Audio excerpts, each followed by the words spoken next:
আচ্ছা, চলুন একটা সত্যি কথা মেনে নেওয়া যাক। ওই যে স্বাস্থ্যপত্রিকা আর বিশেষজ্ঞরা ৭-৮ ঘন্টা ঘুমের কথা বলেন, সেটা তো একটা সুন্দর স্বপ্ন, তাই না? কিন্তু যখন রাত ২টায় ঘুমানোই আমাদের রুটিন, তখনই স্বপ্নটা একটু অবাস্তবই শোনায়।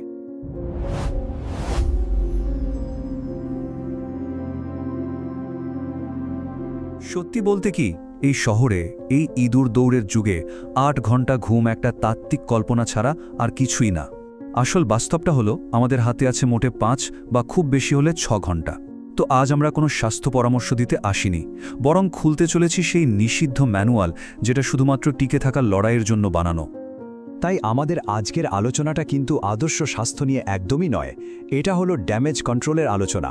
যখন ঘুম কমানো ছাড়া আর কোনো রাস্তাই খোলা নেই, তখন কিভাবে মাত্র ৫ ঘন্টা ঘুমিয়েও মস্তিষ্কের ক্ষতিটা যতটা সম্ভব কমিয়ে আনা যায়। কারণ এটা জীবনের দৌড় নয়, এটা টিকে থাকার যুদ্ধ। আরও পরিষ্কার করে বললে, এটা কোনো হেলথ গাইড নয়, এটা একটা সার্ভাইভাল কিট। আমাদের লক্ষ্য পারফেক্ট স্বাস্থ্য নয়, বরং স্লিপ কোয়ালিটি কোশেন্ট বা SQQ-কে হ্যাক করা। সোজা কথায়, যেটুকু ঘুম হচ্ছে তার প্রতিটা মিনিট থেকে সেরাটা নিংড়ে বের করে নেওয়া। একবার ভাবুন তো, যখন মস্তিষ্ককে মাত্র ৫ ঘন্টার একটা ডেডলাইন ধরিয়ে দেওয়া হয়, তখন ওর ভেতরে ঠিক কী চলে? ওটা কোনো শান্ত রক্ষণাবেক্ষণের কাজ নয়, ওটা একটা যুদ্ধকালীন তৎপরতা। মস্তিষ্ক তখন তার সেরা ট্রায়াইজ টিমকে মাঠে নামিয়ে দেয়। চলুন এই টিমটার একটা নাম দিই, নিউরাল ডেভঅপস টিম। ভাবুন, এরা হলো মস্তিষ্কের ভেতরের সেই ইঞ্জিনিয়ারের দল যারা সারা রাত ধরে স্মৃতি গোছায়, দিনের জমা হওয়া জঞ্জাল সাফ করে আর সিস্টেম আপডেট করে। কিন্তু যখন তাদের ৮ ঘন্টার বদলে মাত্র ৫ ঘন্টা সময় দেওয়া হয়, তখন তারা সব কাজ করার সুযোগ পায় না। তারা তখন বেছে নেয় কোনটা বাঁচানো সবচেয়ে বেশি জরুরি। আর এখানেই পুরো খেলাটা ঘুরে যায়। দেখুন, আমাদের ঘুমের দুটো খুব গুরুত্বপূর্ণ ভাগ আছে। প্রথমটা হলো SWS বা গভীর ঘুম, যেটা ঘুমের একদম শুরুর দিকেই হয়। ইনি হলেন মস্তিষ্কের লাইব্রেরিয়ান, যিনি সারাদিনের তথ্য আর ফ্যাক্টস গুছিয়ে রাখেন। আর দ্বিতীয়জন হলেন REM ঘুম, যিনি আসেন ঘুমের শেষের দিকে। ইনি হলেন মস্তিষ্কের ক্রিয়েটিভ আর্টিস্ট আর থেরাপিস্ট, যিনি সমস্যার নতুন সমাধান খোঁজেন আর আমাদের আবেগ নিয়ন্ত্রণ করেন। ৫ ঘন্টার ঘুমে মস্তিষ্ক কি করে জানেন?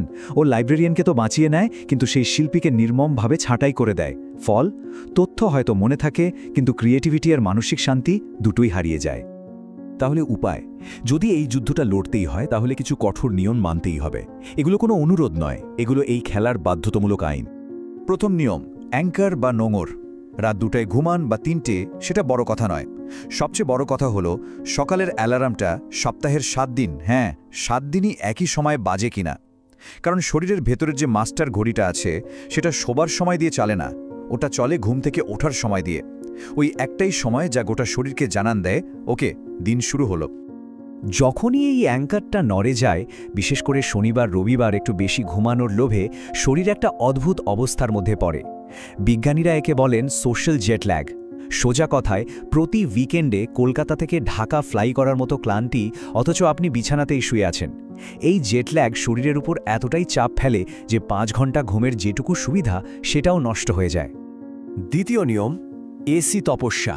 না, এটা আরামের জন্য নয়, এটা একটা জৈবিক প্রয়োজন।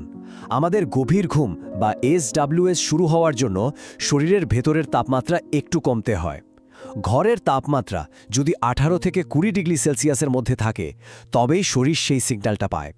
মানে ঠান্ডা ঘর শুধু আরামের জন্য নয়, এটা গভীর ঘুমকে রক্ষা করার একজন নীরব প্রহরী। দিনের বেলা যদি মনে হয় সিস্টেম ক্র্যাশ করতে চলেছে, তখন দরকার একটা কগনিটিভ রিবুট।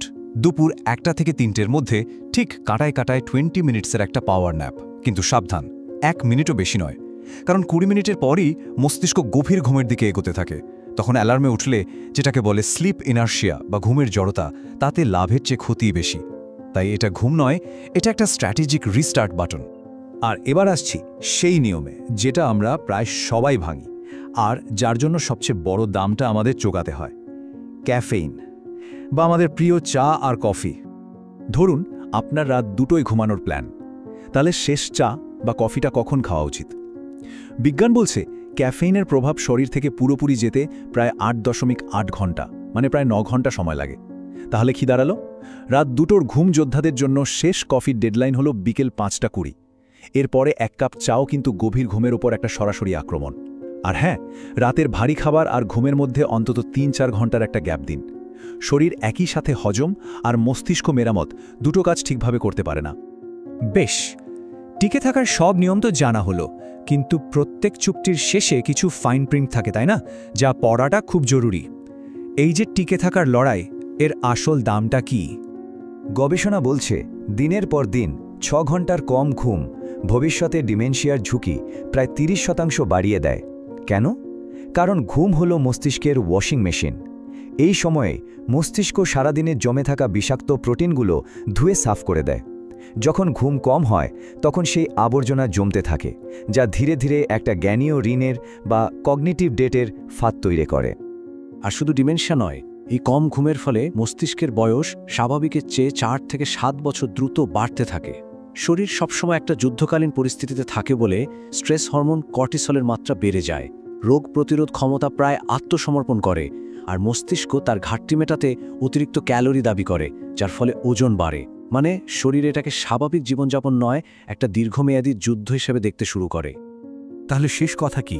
এই সার্ভাইভাল মোডটা একটা বাস্তব, কিন্তু এই বাস্তবতার আসল প্রকৃতিটা বোঝা খুব খুব জরুরি। আমাদের মনে রাখতে হবে, সার্ভাইভাল মোড কোনো জীবনধারা বা লাইফস্টাইল নয়। এটা একটা হিসেব করে নেওয়া ঝুঁকি, একটা আপৎকালীন পরিস্থিতি যা হয়তো কিছুদিনের জন্য চলতে পারে, কিন্তু এটাকে স্বাভাবিক জীবন বানিয়ে ফেলাটা একটা আত্মঘাতী সিদ্ধান্ত ছাড়া আর কিছুই না। কারণ দিনের শেষে প্রশ্নটা একটাই, এই যে মস্তিষ্কের ওপর ঋণ জমছে, সেই ঋণ তো একদিন না একদিন শোধ করতেই হবে। যখন সেই বিলটা হাতে আসবে, তখন সেটা শোধ করার মতো ক্ষমতা কি আমাদের শরীরের থাকবে?